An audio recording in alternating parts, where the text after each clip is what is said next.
Hello, let's talk hypothyroidism. I want you to understand that T4 or thyroglobulin or thyroid hormone is an effector of metabolism. And so hypothyroidism, all of the symptoms associated with hypothyroidism are generally those of an under-metabolic state. You're not making enough energy, you're not using energy efficiently. And so you see things like a slow heart, a poor cardiac output, lethargy, fatigue, and confusion. Now, hyperthyroidism, which we will talk about in the next SDL, symptoms of hyperthyroidism are those associated with a hypermetabolic state. So things like sweating, tachycardia, increased cardiac output. You can even get a high output heart failure from hyperthyroidism.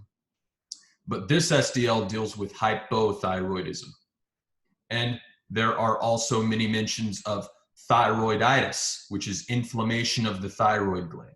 And I want you to understand the timeline of blood T4 in the setting of a thyroiditis, because it's not just straight down, straight into hypothyroidism.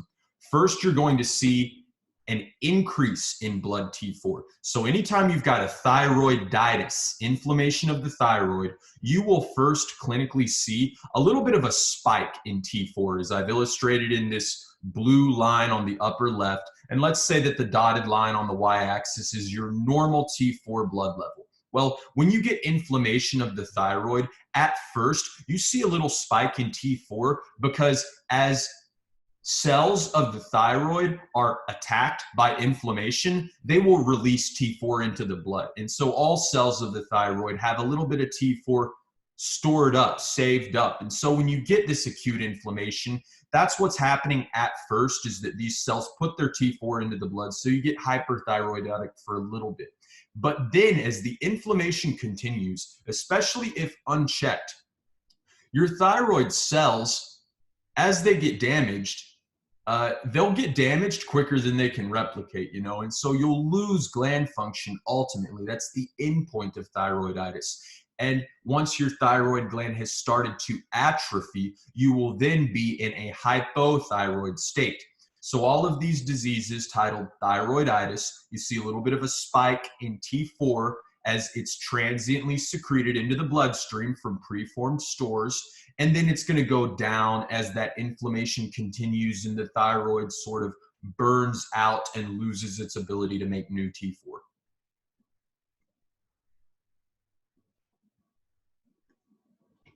Hypothyroidism, low T4, we define it as primary or secondary or tertiary, depending on where in the hypothalamic pituitary axis the problem is. So if you have low T4 due to an inflammation or cancer of the thyroid gland, we're going to call that primary hypothyroidism, because the problem is with the gland itself. If you were to have some sort of pituitary inability to secrete thyroid stimulating hormone, would that cause a low T4? Absolutely, because you only make T4 whenever TSH upregulates the enzymes in thyroid follicular cells that you need to make that T4. So if you have a pituitary problem, that's not in the thyroid gland. So we can't call it primary hypothyroidism, but we would call it secondary hypothyroidism. And then just one step further up the hierarchy of that HPA axis is your hypothalamus. And if you have a problem in secreting TRH from the hypothalamus, remember, anytime you see R in the middle of a hormone, it's a hypothalamic hormone. We would call that tertiary hypothyroidism if you had a problem there. And that's extremely rare. Usually you're dealing with primary or secondary hypothyroidism. And so understanding the difference between primary and secondary is important, because whenever you have a thyroid pathology or suspect one, the two labs that you're going to be getting are T4 and TSH. And the interpretation of that T4 level and that TSH level, that's going to give you your diagnosis the majority of the time. So a few vocabulary words then associated with hypothyroidism. 3 good words to know, and every single time you see one of these phrases, you need to be thinking hypothyroidism, low thyroid state. Goiter, myxedema, and cretinism. So a goiter is a diffuse enlargement of the thyroid gland. And that's very, very important that I just said diffuse, because that means the whole thing is going to be a little bit swollen. And so although it's swollen, it's not going to be producing as much T4 as it should be.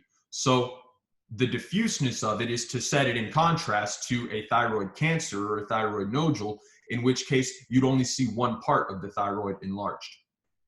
Myxedema is almost synonymous with hypothyroidism, although you might see myxedema in some settings of hyperthyroidism. You can see it in a very small proportion of Graves. I'm talking like less than 5% of all cases of Graves hyperthyroidism, but very, very prevalent amongst hypothyroid states.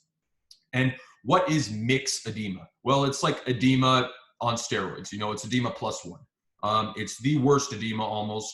And myxedema means that you've got a lot of TSH floating around in your blood, and fibroblasts are very responsive to TSH. And so when thyroid stimulating hormone binds to a fibroblast, because fibroblasts express receptors for it, what happens is that the mTOR pathway gets activated. That's a pro-growth pathway, and fibroblasts start to pop out glycosaminoglycans in response to this activation. And so glycosaminoglycans, they push them out the cells into the intracellular space where they just sit and accumulate. And because glycosaminoglycans are polar, they have many alcohol moieties on them. What that means is that water kind of gets attracted to all the polar moieties on the surface of a hyaluronic acid molecule, and water gets stuck in these molecules. And so they're like big cushions or springs because they have so much water in them.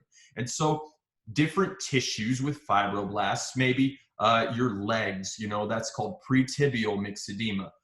The face has a lot of fibroblasts, especially in the orbital socket. And so you'll see puffiness of the eyes and eyelids. And then the tongue also has a lot of fibroblasts in it that are going to reactively secrete glycosaminoglycans in response to thyroid stimulating hormone, because they have the receptor for it. And that's going to cause a big swollen tongue that you see in hypothyroidism.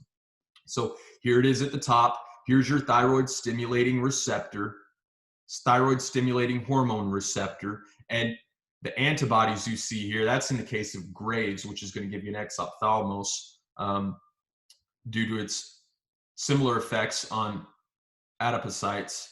But really want you to know that thyroid stimulating hormone receptor on the surface of fibroblasts is what's responsible for the clinical symptom of myxedema, which we associate with hypothyroidism most of the time. Finally, cretinism is hypothyroidism in a newborn or a child that really adversely impacts development because the brain needs thyroid hormone to stimulate growth in many directions during the first year of life.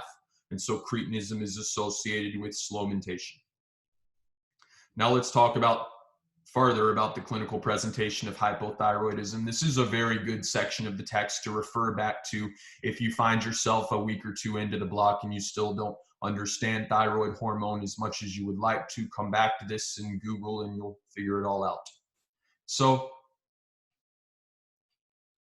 symptoms of hypothyroidism all share the theme of poor, slow metabolism. Symptoms like lethargy, fatigue, loss of energy, cold intolerance. Remember that you spend a lot of energy to uncouple your electron transport chain and produce some heat whenever you're cold, and that's what helps keep you warm. Well, if you've got poor access to that energy, that's essentially what metabolism is. You're not going to be able to generate as much heat. Decreased sweating, because the production of sweat is pretty ATP dependent.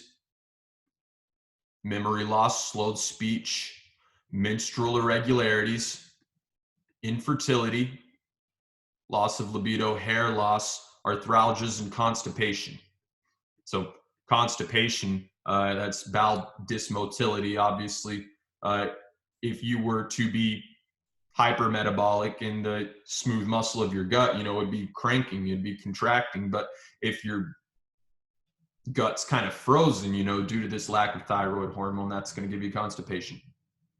So in the skin, Myxedema, that's our symptom. What's it due to? Increased TSH. Why do you have increased TSH in hypothyroidism?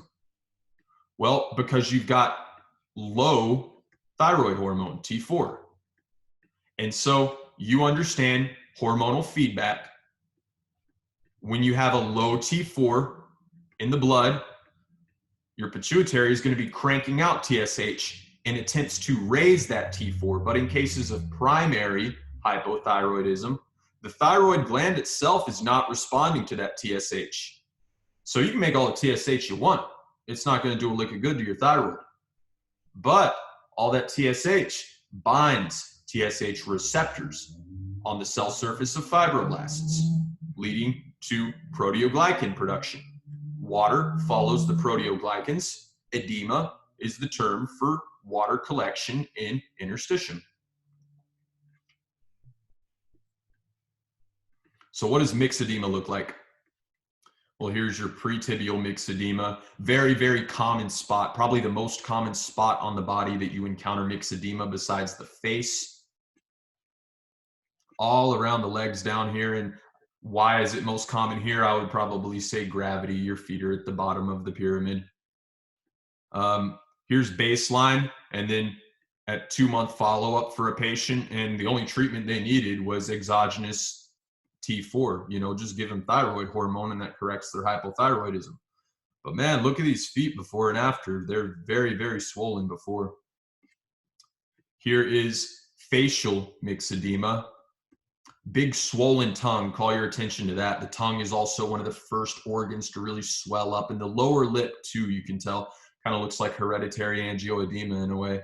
And around the eyes as well, we said that you have a ton of fibroblasts in your orbital socket, and those fibroblasts respond to TSH, and TSH causes the release of proteoglycans, which deposit in tissue and get stuck there, and water follows the proteoglycans, and you get really big and swollen. Notice this patient's also got very pale skin, and that's generally hypometabolic, poor metabolic activity. You can't get blood into your skin. Probably cool, cold, and dry as well. And here's patient on the right after 3 weeks of exogenous thyroid hormone treatment, smiling, looking quite pink, quite happy, much better state than before. Here's a slice of histology looking at myxedema. Here's myxedema in the setting of thyroiditis, and then here's myxedema on the right in the setting of mitral valve prolapse. Remember that you get myxomatous degeneration of the mitral valve in certain conditions. The one that comes to my mind is Marfan syndrome, and that swelling of the valve due to the edema that follows these glycosaminoglycans makes it heavier. And so in mitral valve prolapse, the valve gets so heavy that, it kind of doesn't want to close all the way shut, right? Because the heavier valve requires more force of blood to close it. Think about a really heavy door and how hard it is to pull it open. It's like kind of like that. So same thing that's going on there is going on in thyroiditis, just in the calves, the face, and the tongue, these other spots of the bodies. Here's you a glycosaminoglycan, heparin sulfate's the most common one, I assume. And the structure is basically one long amino acid backbone with a lot of linking proteins, and then you throw sugars onto the protein backbone, and so that's why it's called a glycosaminoglycan, glyco sugar, amino protein. It's just one big spring mechanically.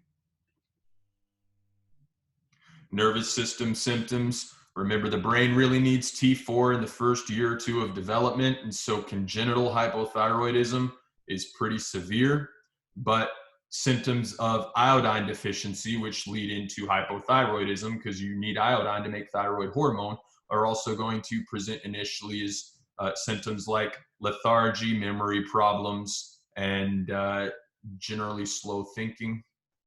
A good clinical test is that, well, if you've got these nervous system problems up here, you've got a peripheral nervous system too, that functions the exact same way, electrically speaking, in terms of action potentials. And so if you're hypothyroidic, you're going to have low deep tendon reflexes. In the heart, we said that Thyroid hormone is a proxy for metabolism. So if you have too little, then you don't have good metabolism. But if you have too much, you're hypermetabolic. So I want you to understand that thyroid hormone is analogous in many ways to epinephrine and the adrenergic signals of the body. And in fact, these hormones are cousins because they're both amine hormones.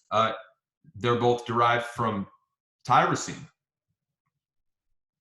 So thyroid hormone systemically has weak adrenergic effects. And so weak alpha-1 effects, vasoconstriction, and weak beta effects, cardiac contractility and rate. And so if you have too little thyroid hormone, then you've got symptoms of adrenergic insufficiency, essentially. So hypothyroidism is going to be associated with low heart rate, low stroke volume. And conversely, hyperthyroidism is going to be associated with symptoms of adrenergic excess. So if you have too much epinephrine, then it would be binding those beta 1s and beta 2s. Beta 1s would be increasing your heart rate. Alpha 1s would be constricting your blood vessels and sending blood to your periphery. So that's why you'd see that warm, sweaty skin in a hyperthyroidism versus the cool and dry in a hypo. GI tract constipation due to a lack of peristalsis, and peristalsis is motion, and metabolism is the utilization of energy in order to create motion. And so if you have decreased metabolism, you have decreased peristalsis of the gut. Reproductive system, I don't know about those symptoms there, but I'm sure there's a great cause for it. Myxedema, coma, rare but possible complication of untreated hypothyroidism.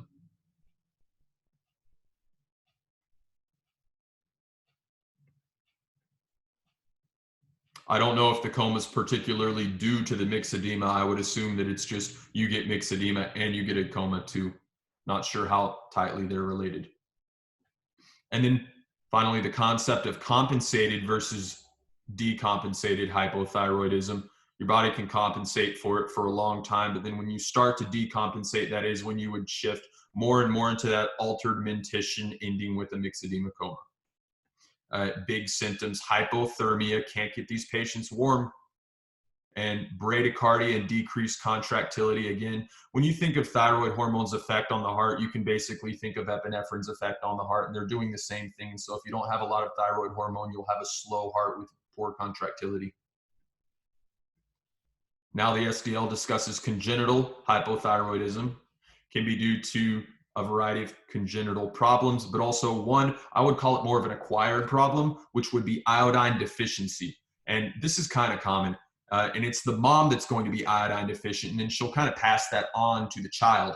And so if mom's iodine deficient, it could be due to two main reasons. Obviously, there are more than that, but the two we're really thinking of in this SDL are, number one, iodine deficient diets, which are common in certain territories, but not in others. And then number two, amiodarone, which is a class 3 antiarrhythmic that blocks calcium and potassium channels in the heart and prolongs those stages 2 and 3 of the action potential. And amiodarone is 40% iodine by weight. And so if you give a mom amiodarone in order to control an AFib or some other sort of heart problem during pregnancy, especially in those later trimesters, then she might get hypothyroiditic. Why?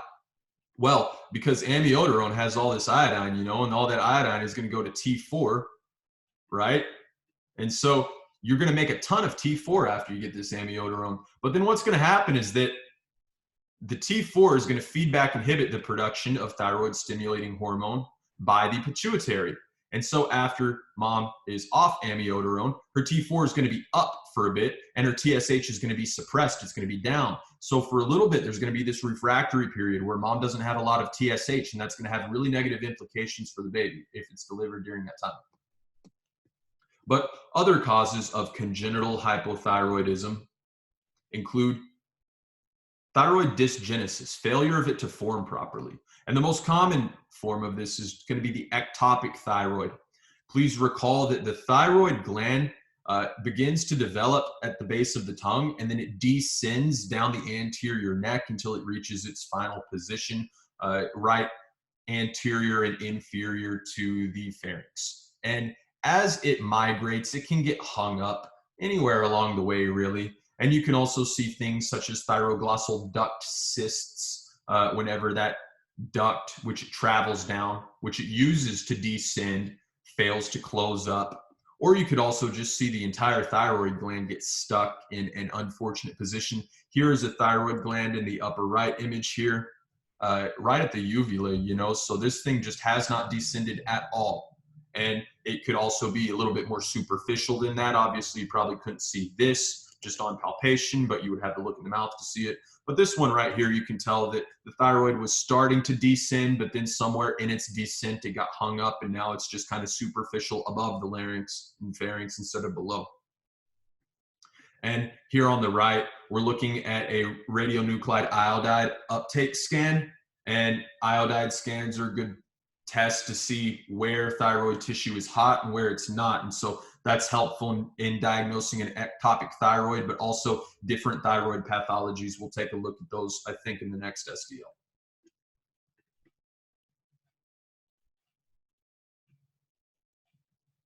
Mutations in the thyroid stimulating hormone receptor, loss of function mutations, obviously would confer hypothyroidism. You would have an elevated serum TSH because receptors aren't responding to it, so you need a ton of it. And then you'd have low T4 levels because receptors aren't responding to TSH. And then the SDL discusses hereditary defects in virtually all steps in thyroid hormone biosynthesis. So because there are a lot of genes listed here, I would like to break them down one by one and talk about the production of thyroid hormone within the thyroid itself. Here's your thyroid.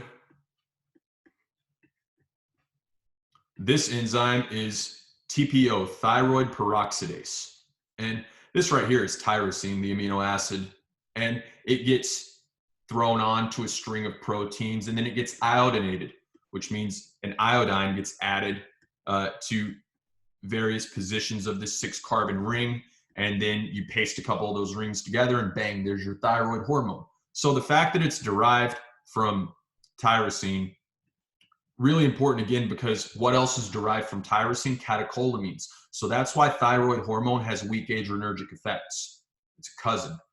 Now, histology of the thyroid. Let's look at this together and figure out what's going on.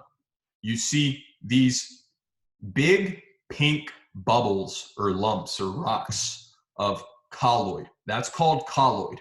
And colloid exists within the lumen of a follicle of the thyroid gland. And I have a good photo of the thyroid right here that shows you how the whole gland is basically nothing but these colloid containing follicles lined by follicular cells.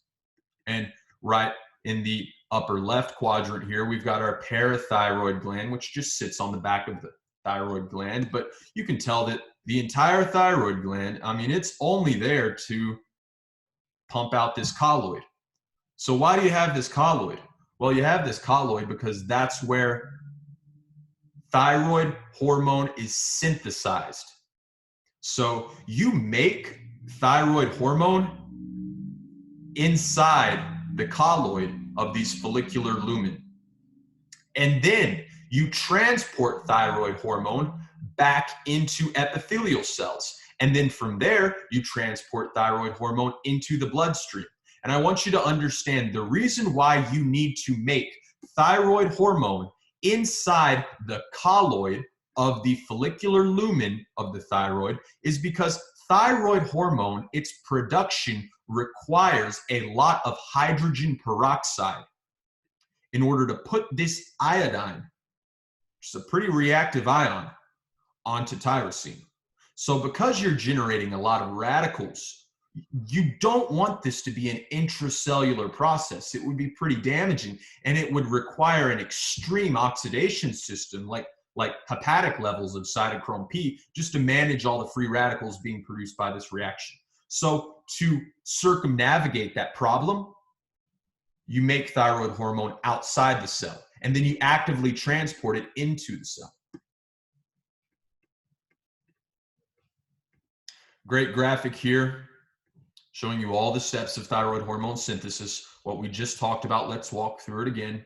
you make your thyroglobulin, basically your pre-thyroid hormone, and then you push it into follicular colloid, which is extracellular.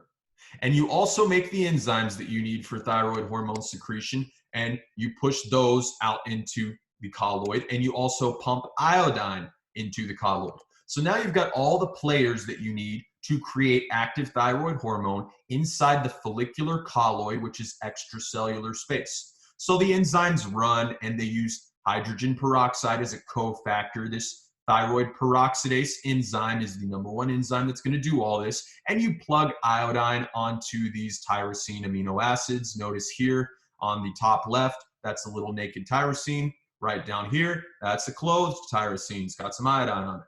So once you make T4 thyroid hormone, and T3 too, but T3 really doesn't do not much at all. Then you pump it back into the cell. And once it's in the thyroid follicular cells, intracellular, then you can push active thyroid hormone out into the bloodstream. So that's the process of thyroid hormone biosynthesis. And the SDL at the bottom of page 4 is discussing all of the enzymes that could possibly be deficient in thyroid hormone synthesis. And first we talk about thyroid peroxidase, which uses hydrogen peroxide to couple iodine to thyroglobulin within the colloid of the follicular lumen, forming active T4. Then you have a sodium iodide symporter that essentially just gets iodine into follicular cells and then pushes it out the other side into the colloid. So where's that? Here's your sodium ion symporter. If you had a genetic loss of function mutation in this, you'd have some hypothyroidism. Here's pendrin, which is the apical iodine transporter, and it's going to push iodine out into the follicular lumen again. And then finally, if you had genetic mutations in the thyroglobulin protein itself or in any of the assistant ER or Golgi proteins that handled thyroglobulin, that could give you a congenital hypothyroidism as well.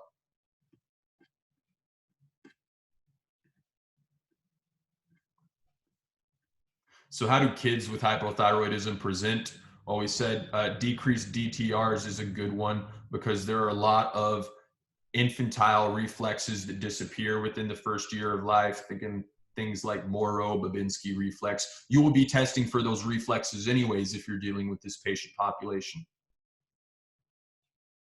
So thyroid hypothyroidism, that's on your differential if they lack them.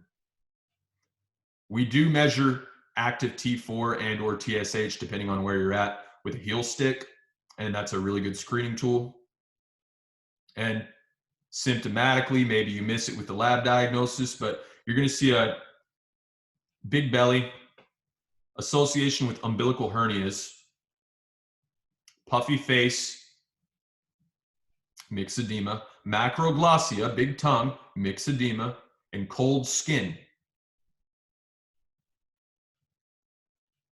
Because thyroid hormone also helps bones mature, you might see a widened fontanelle, especially in the back.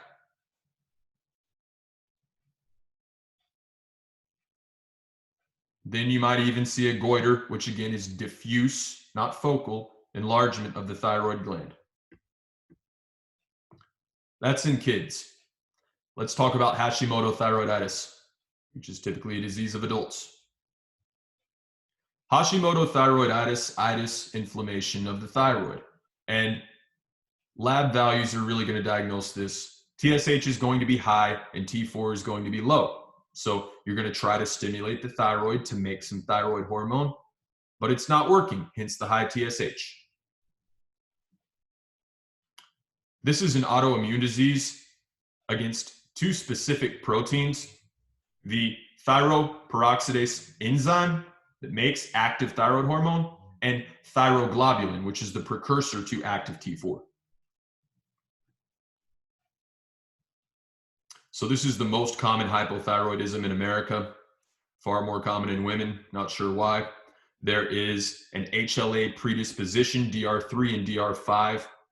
Good graphic here showing you what's going on. You get a CD4 T cell that recognizes the TPO or the TG antigen inappropriately. So you shouldn't recognize your self-antigens.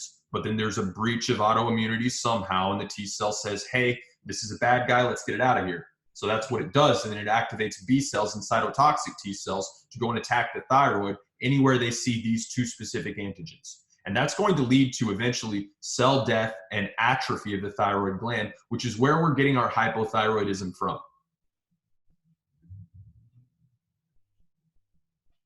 Patients may be asymptomatic for a while.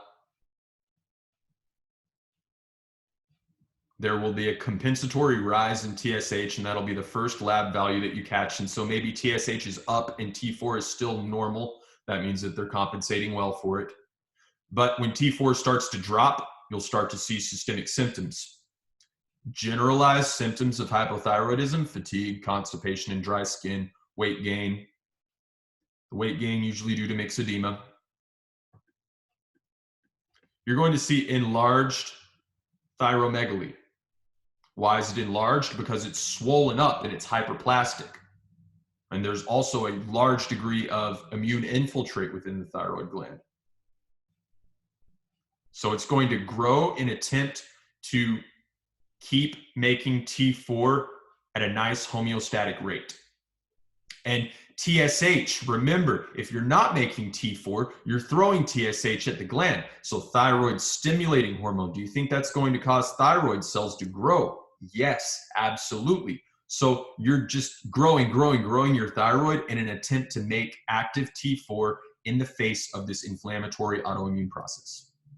Now, once more, you see a symmetrical enlargement of the thyroid gland, and once it gets to a certain size, we're going to call that a goiter. And this is not focal anything, yo. This is when you see an uptake scan, the whole thyroid is going to be bigger.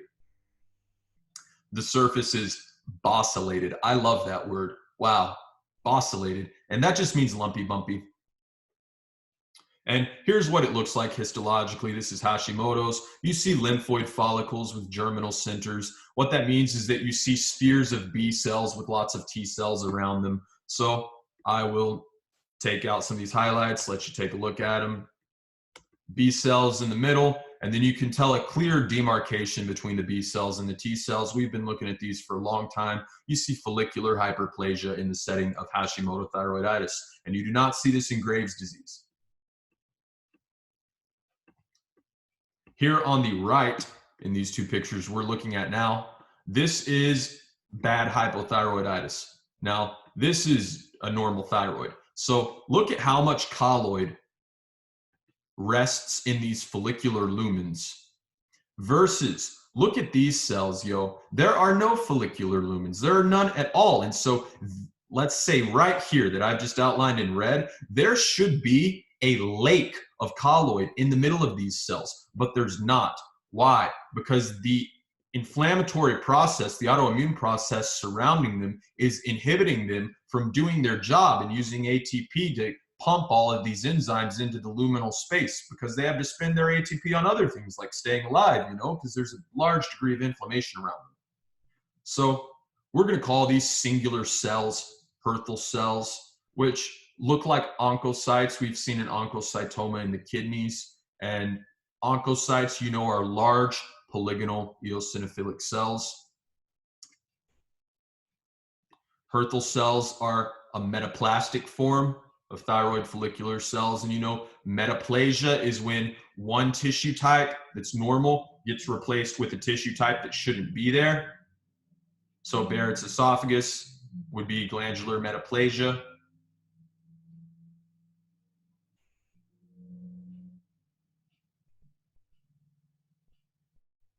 And that's what you're essentially seeing, is the lack of follicles in the thyroid. And if we look again at what a normal thyroid looks like, there is nothing but follicles in here, yo. It's like the whole gland is just one big follicle. So if you look at a thyroid and it's dense and cellular and there's not many follicles of colloid, that's when you're like, okay, there's something going on. What do you see on labs? Well, because of the inflammation, you're not making T4. because you're not making T4, you're making a ton of TSH to try and get some T4. And you're also going to see antibodies against thyroid peroxidase or thyroglobulin. Real easy diagnosis. Radioactive iodine uptake is not necessary for diagnosis of Hashimoto thyroiditis. This is really for congenital conditions where we're like, where's the thyroid? And this is also for thyroid cancers if we want to say, is this a hot nodule or a cold nodule? What's the treatment? Exogenous T4. Fixes up the problem pretty well. Prognosis is excellent provided you catch it early enough. Now let's discuss acute suppurative thyroiditis. That means that there's inflammation of the thyroid and it's an infection. And we know that because it's suppurative, so there's pus there. And the neutrophil response to bacteria is to throw a lot of lytic enzymes at them that's just going to melt everything in the vicinity, and that creates pus. And it's green, yellow in color because of the myeloperoxidase and neutrophils. So if you get an infection, lots of different ways you can get an infection right through here. You know, you get pharyngitis, you get a skin and soft tissue infection secondary to a neck trauma. You might have a tracheoesophageal fistula, which is going to get some of those anaerobics up from the gut forward into your respiratory system. So a lot of ways you can get throat infection, and it's just a short ways away from the throat to the thyroid. You know, it sits right there in front of the larynx. So it's kind of a never know type thing. You see neutrophils here and microabscesses. When you see the word microabscess, you're thinking neutrophil. So where have we seen those? Well, we've seen those in the ulcerative colitis response to damage, and we also see those in small vessel, medium vessel, neutrophilic vasculitides, so leukocytoclastic vasculitides. So what's going on in a leukocytoclastic vasculitis? Well, you remember that there's some antigen that's activating your immune system, creating cytokines and sending off a signal. And neutrophils are the first responders to those signals. So because these antigens are in the bloodstream or right next to it, you know, because that's what a vasculitis is a inflammation of endothelial cells lining the bloodstream. Neutrophils just roll, and they grab onto all those L-cams and P-cams, those cell adhesion molecules that are upregulated by endothelium in response to damage. And so they extravasate, and then they find the antigen and they degranulate all over it. And so that happens right next to a capillary or a small artery. And so then you're going to see microabscesses around the periphery of that vessel because that's the neutrophilic response to damage. Not much going on there. Subacute thyroiditis, also called de Quervain thyroiditis. Understand that synonym. You might see it on a test question. And understand that this is post-infectious thyroiditis. This isn't suppurative thyroiditis because that means that you've already got an infection going on. You've got the infection and thyroiditis at the same time.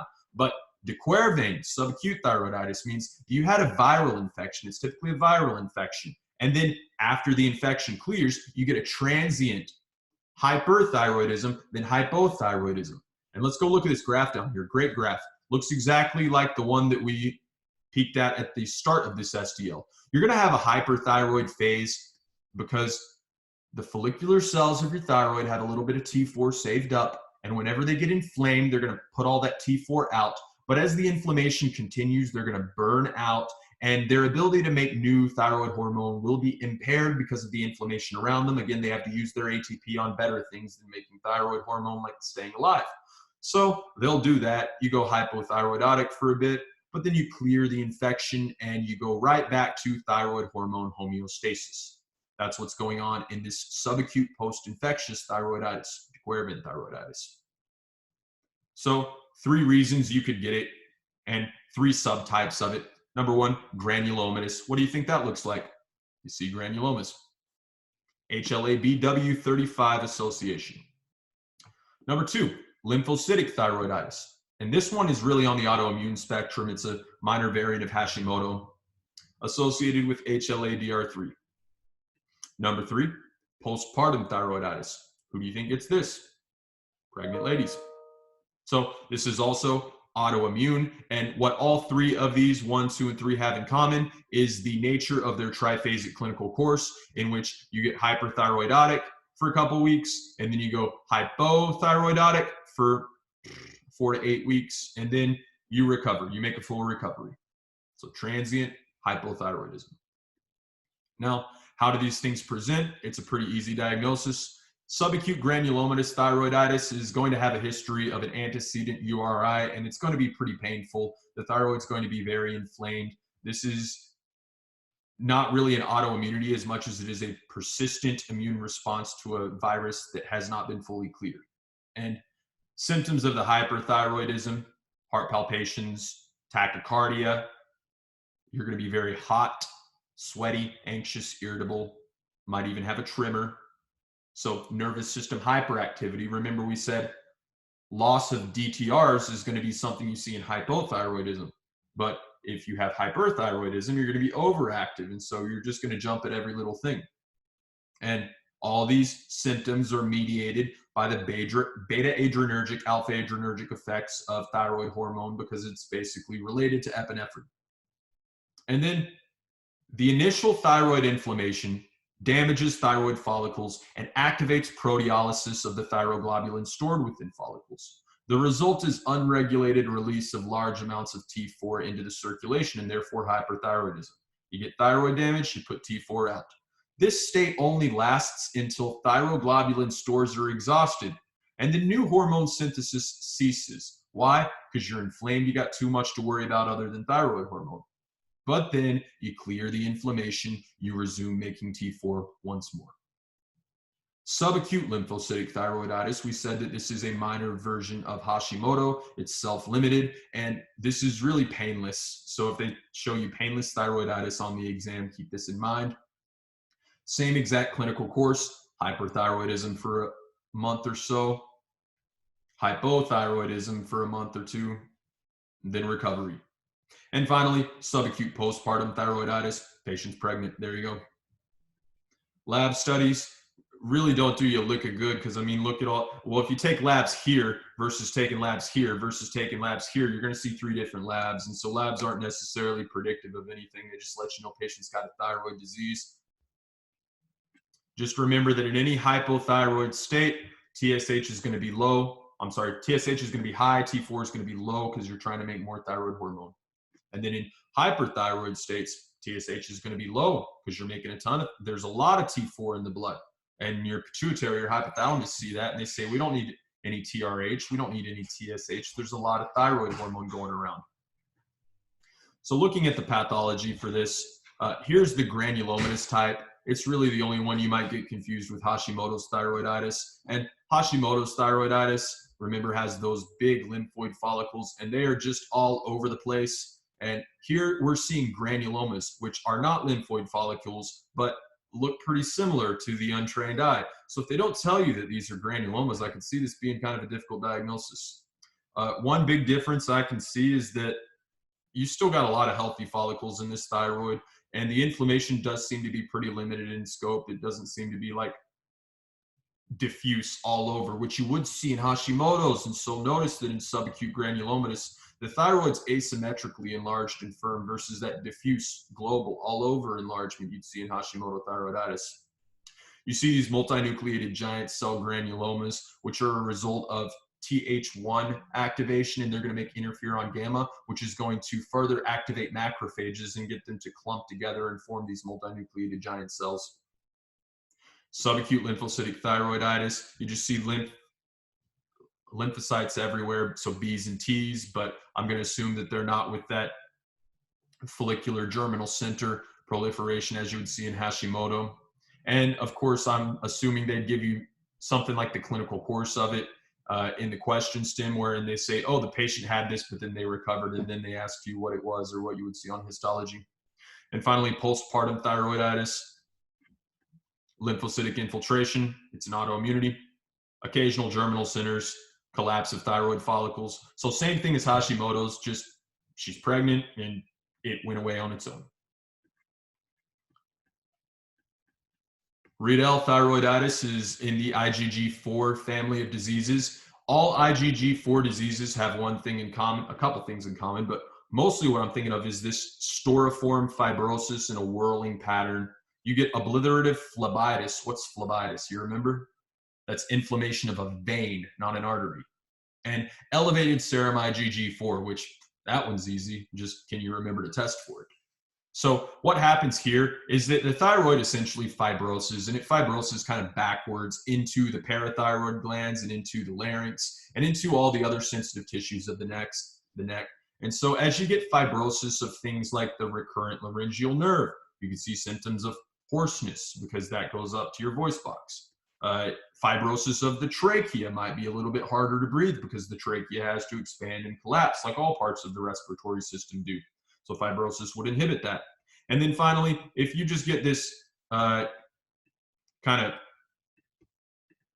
fibrosis, I hate using that word over and over. If you get fibrosis of the parathyroid glands, well, those are responsible for making parathyroid hormone. And so you're going to see low blood parathyroid hormone and all the symptoms of primary hypoparathyroidism along with that. And yes, we would call it a primary hypoparathyroidism because the problem in this setting would be with the gland itself, not with any other tissue. So this is Riedel Thyroiditis, and just don't get it confused with the Quervain because they're both named after somebody. Remember, the Quervain is subacute post-infectious, and Riedel's is IgG4 fibrosing thyroiditis. I threw something about Ortner's syndrome. That is a board favorite, wherein you get left atrial hypertrophy, and you know that the recurrent laryngeal nerve, a branch of the vagus, goes upwards. That's why it's called recurrent, because it goes down, then it goes up. And it goes upwards right behind that left atrium. And so if the patient's got some sort of cardiac pathology causing their left atrium to swell and grow in size, well, then it could compress that recurrent left laryngeal nerve and give you some symptoms of hoarseness and trouble speaking.